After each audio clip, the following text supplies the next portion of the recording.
Hello and welcome to another part of the European Agenda program. Today our main topic is the Turkey's war crimes and use of chemical weapons. We have two very important guests today on our Skype connection. Britain's Labour Party member of the Parliament, dear Russell Moyle, also he is chair of the All Party Parliamentary Group on Syria and Turkey. Also founding member and envoy for the KNK, the Kurdistan National Congress, Adem Uzun. I would like to welcome my guests, dear Adem and dear Russell. Thanks for joining us. Thanks for accepting that interview today. Thank you. Thank you. So I would like to start with dear Russell Moyle. My first question would be, in the past months, APPG submitted a report to the Parliament, the British Parliament, including the Turkey's war crimes and use of chemical weapons as well. So did you get any results on this submission? Did this report raise an awareness in the British Parliament, first of all? Well, it was one of many reports we've ended up submitting over the years to the Parliament. And the government did respond, but didn't respond to a point that we had wanted to raise. We then held a debate in Parliament about a number of these issues, of which, again, we asked the government to go away and look at. The problem is, I think, that the government is so concerned primarily at the moment around Ukraine, quite understandably and rightly, and, of course, the expansion of NATO, which of Turkey has a veto. And we've already seen Turkey using its power to manipulate the domestic laws of Sweden and Finland to persecute Kurdish peoples. And we suspect that the government here in Britain would rather like to brush these difficult issues under the carpet. But it's not just me. There are Conservatives as well who are keep raising these issues, not just around the current work on Kurds, but also around historic crimes of Turkey and the genocides that they've committed. It doesn't create any friends with Turkey, but we are determined to both outline the past crimes and the current wrongdoings that are happening in a supposed ally country. Thank you, dear Russell. You make a really good point, and that was a really good answer. I would like to carry on with dear Adem. The latest report that Committee Against the Use of Chemical Weapons in South Kurdistan has published a new report and dossier about the Turkey's use of chemical weapons. Could you please give us some more details from that report and highlight the important parts of the report, very short, very briefly? Yeah, thank you very much. This is not the first report. They have published even before some reports, because the use of the chemical weapons is continue, and all the calls for the OPCW and other institutions who are dealing with forbidden weapons, they didn't respond. So therefore, I think they have come to the conclusion to publish a new one. So Turkey began to systematically and intensively use chemical weapons in April 2021. Alone, the HPG reported 367 chemical weapon attacks, as a result of which 40 HPG guerrillas fighters were killed. So since many of the areas in which the Turkish army has used chemical weapons are populated by the local villagers, the civilians were also directly affected. So the South Kurdistan NGO, CPT, so Community Peacemaker Team in Iraq, they reported that in September 2021 too. So again, in 2022, Turkey has drastically increased its use of chemical weapons in South Kurdistan, especially against guerrilla positions. Since the start of renewed heavy attacks in April 2022, the HPG has reported more than 1,300 weapons attacks by Turkish army. So they have also reported that 14 of its members have been killed with the chemical weapons. And international media has repeatedly reported on the use of the chemical weapons in South Kurdistan. But unfortunately, because of the lack of the investigation by those institutions, they came to the result to publish this new one. Thank you, dear Adem. Dear Russell, also another opinion that we would like to also hear from you. That what is your opinion and that of your party as well on the repeatedly reported Turkish use of chemical weapons against the Kurds? Well, any use of chemical weapons is particularly concerning. And it does need to be investigated. And it's concerning, of course, that the OPCW doesn't seem to pick up these investigations as much as we would like. Most of the reports are around incursions into northern Iraq, but there are other reports as well that we are deeply concerned about. And we think that the best way and the most important thing to do is restart negotiations with Kurdish communities. Negotiations were ongoing in the past, and that's how this issue should be dealt with. It is an internal conflict and should not result in the use of illegal weapons.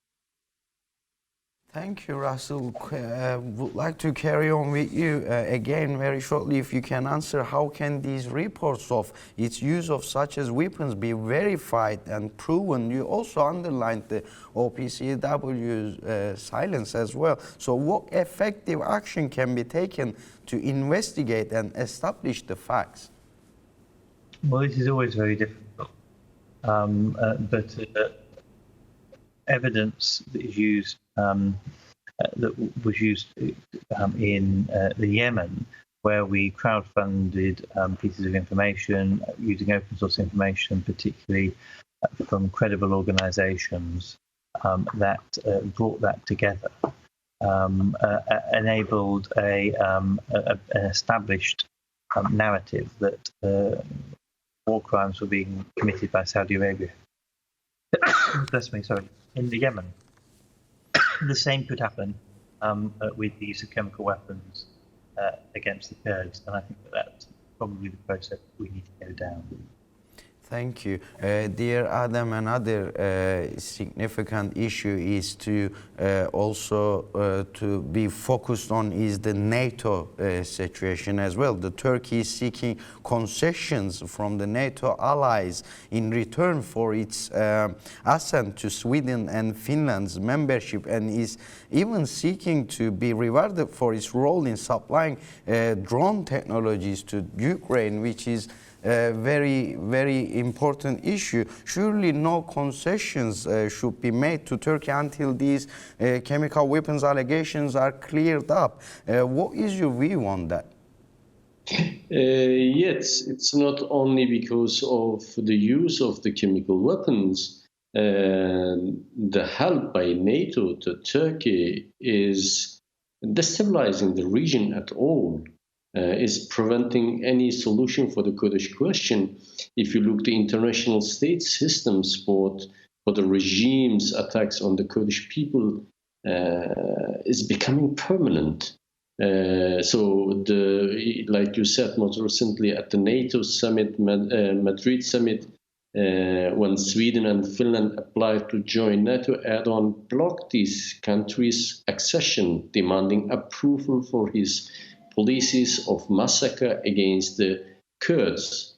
To lift Turkey's veto, NATO made a dirty deal revolving around the Kurds, in effect giving Erdogan permission to carry out its ethnic cleansing, because Erdogan's aim is really, under the name to have secure areas, he's cleansing the area from the Kurds. He wants to replace these areas with mercenaries, with radical Islamist groups, and with gangs. So the autocrat does succeed in exploiting the situation, and the Kurdish people's struggle for freedom and movement was again a target. So therefore, helping such kind of autocratic regimes and dictators is not only giving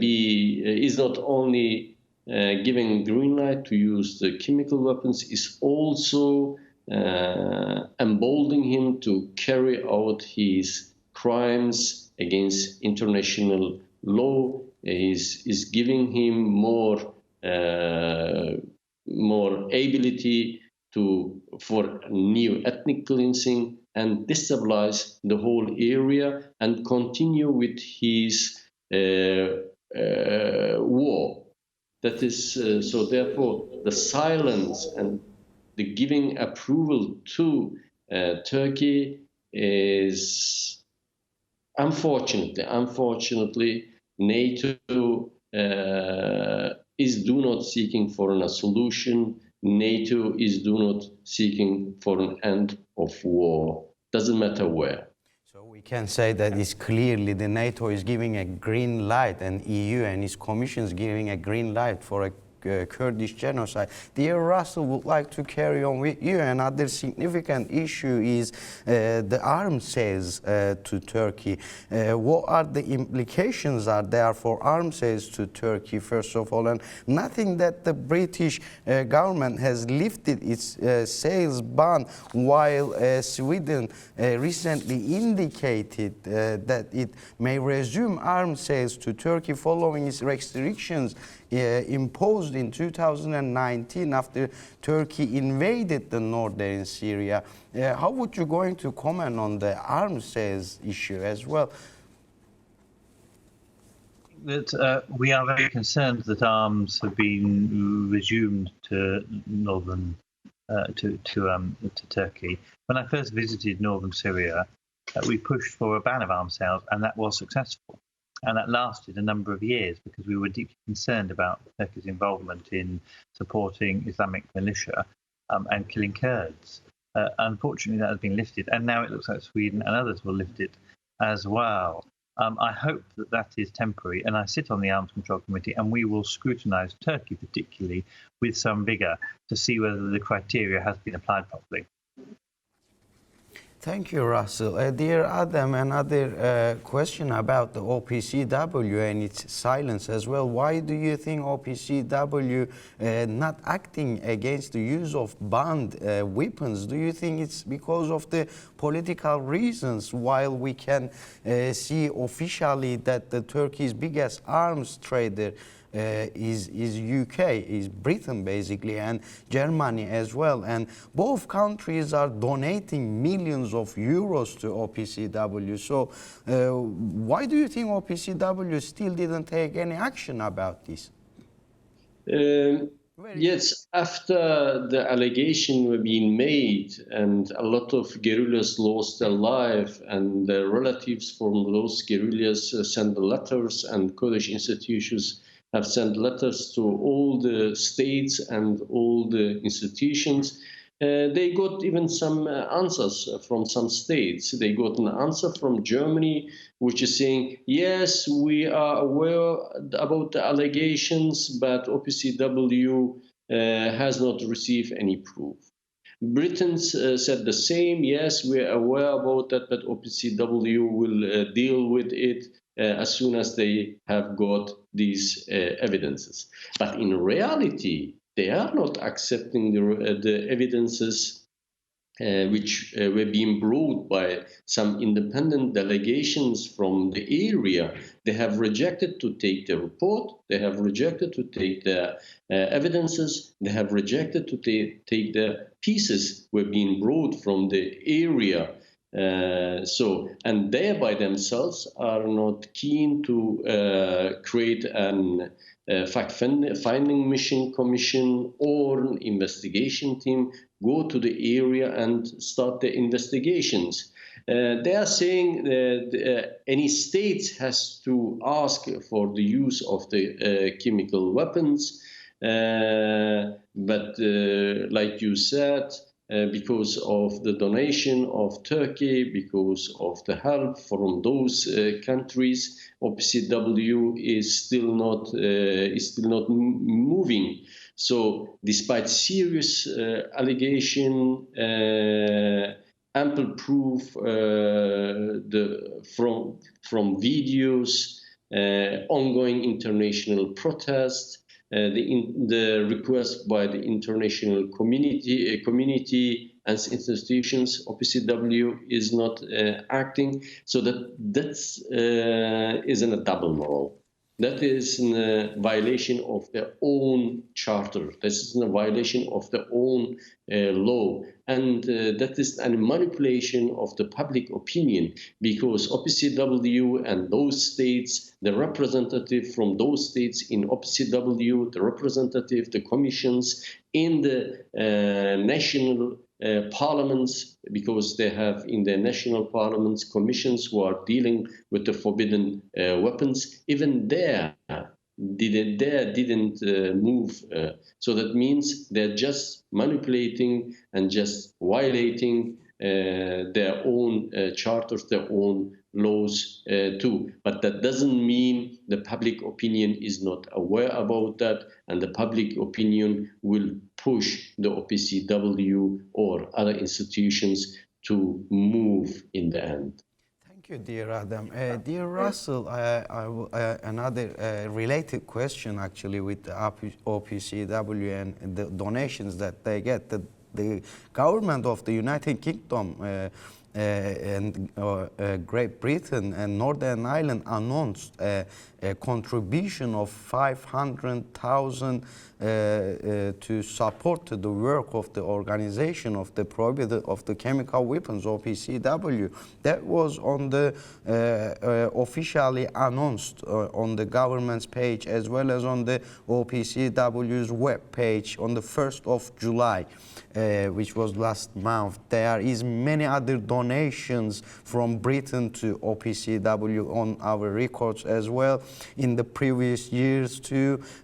So to what do you attribute the fact that the OPCW still does not investigate whether chemical weapons are used in the region? Do you think this is also some political reasons as well? Do you think if these allegations has been investigated, this issue will come to the British government's doorsteps?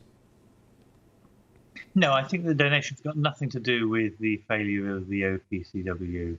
The amounts that are paid to the OPCW are the amounts that countries that are members and are donors are expected to give. These are payments for the OPCW to work.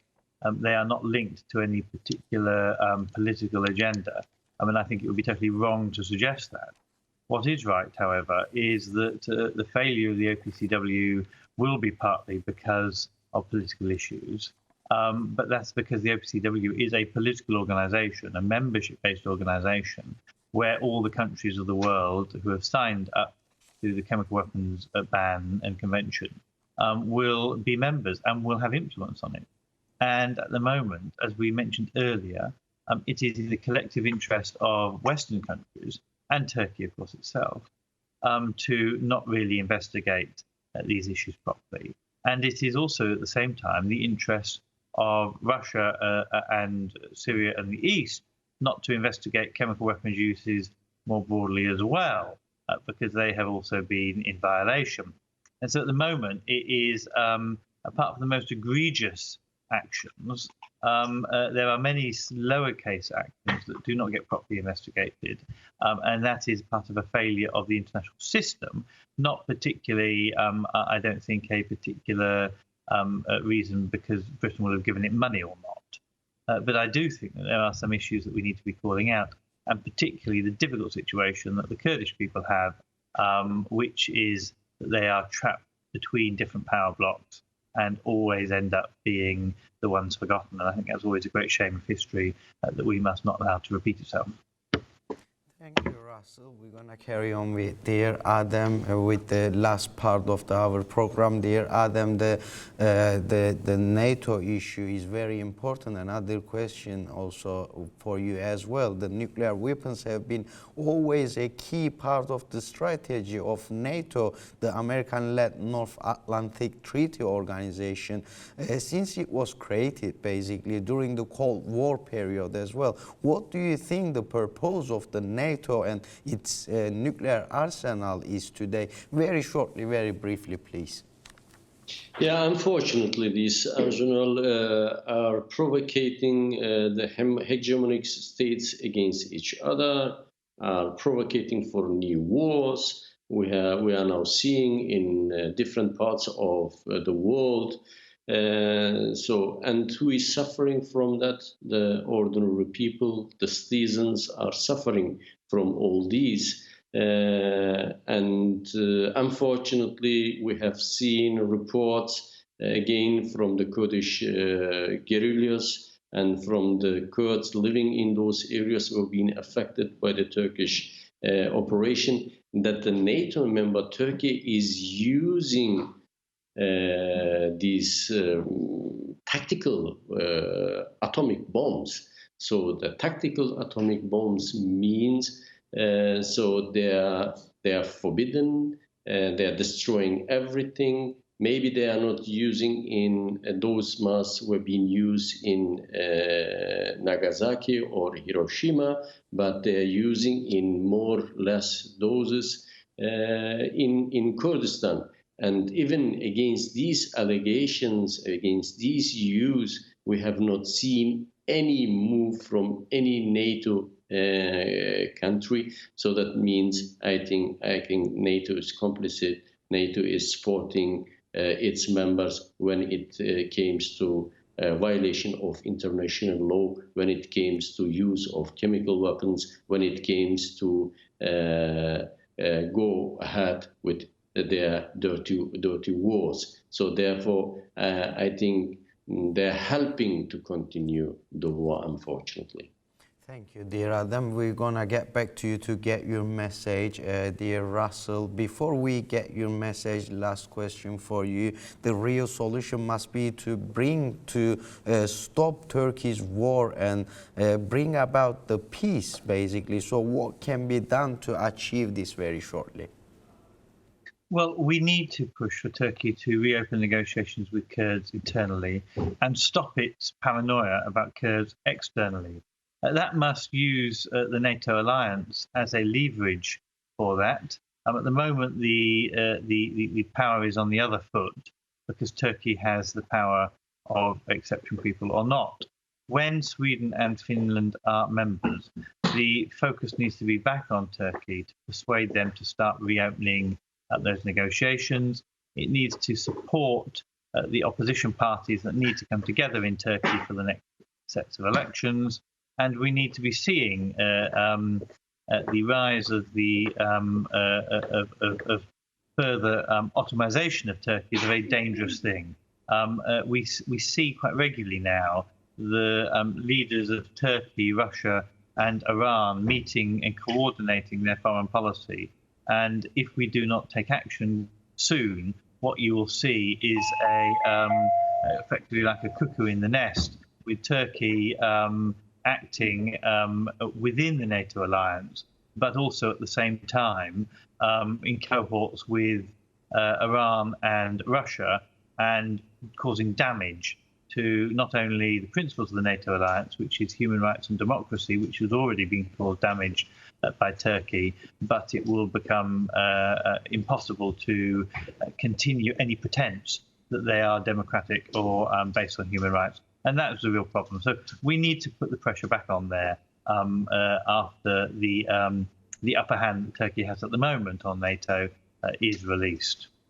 Thank you, dear Russell. Also, I would like to ask, what is your message? Because on the other side of the Skype connection, one of the KNK Kurdish National Congress official, Mr. Adem Uzun, is also listening to you.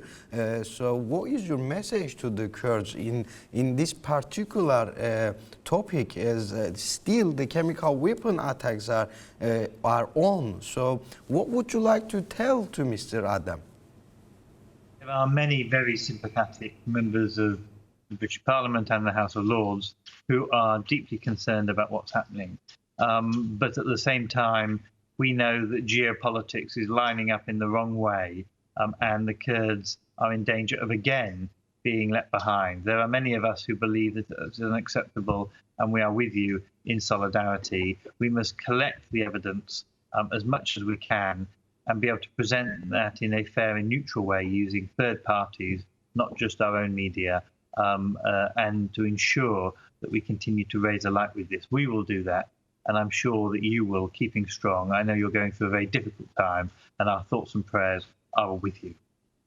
Thank you, dear Russell. Dear Adem, also on the other side, you can see dear Russell Moyle. He is one of the member of Parliament of Britain, which is the capital of the world's politics, basically, from London, and he is a very important MP. He is very well-known MP, also a director, one of the directors of the APPG. And what would you like to tell to Mr. Lloyd Russell Moyle from the Medya Haber screens? Yeah, thank you very much, first of all, to Mr. Russell. We appreciate really the efforts, and he was also with a delegation in Rojava last year, I think. And we are aware about all the efforts, and a lot of other friends. They are trying to help the Kurds. They're trying to ban the use of the chemical weapons. So we appreciate the solidarity, but unfortunately we still could not let to the move of those international institutions. Today I saw in the news that the uncle of two guerrillas who lost their life, one last year in Dersim by chemical weapons, the next in May 2022 in South Kurdistan, again with Turkish chemical weapons, were being killed. His uncle has started a permanent vigil in front of the OPCW in Den Haag. So I think he needs solidarity. Maybe his move will bring some effects, of course. And on the other hand, it needs really new delegation be sending to the area. Having MPs in these delegations, it will make it easier, because the local authorities and the Iraqi authorities, they have been very they will fear to reject any MPs. But having MPs in those delegations will help a lot. So far I heard there are a lot of moves to have a new delegation sending to the area to collect new evidences. So it's very difficult to get those areas, because it's war. They are war areas. And secondly, because the local authorities, the KDP and the Iraqi government are not allowing the people going over there. And KDP is also preventing people to speak about these use of chemical weapons. So therefore, it needs more efforts, more help. I think even with this permanent vigil from this individual Kurd who lost two of his nieces, I think we have to do more. Thank you. Thank you. Dear Russell Moyle, thank you very much for joining us today. And dear Adem Uzun, thanks for accepting that interview. Thank you very much for joining us today. Thank you. Thank you. Today on our special program with the main topic about the Turkey's war crimes and chemical weapons usage, we had our guest, British Labour Party MP, dear Lloyd Russell Moyle, as well as the KNK official Adem Uzun as well. We would like to see you on the next European Agenda program.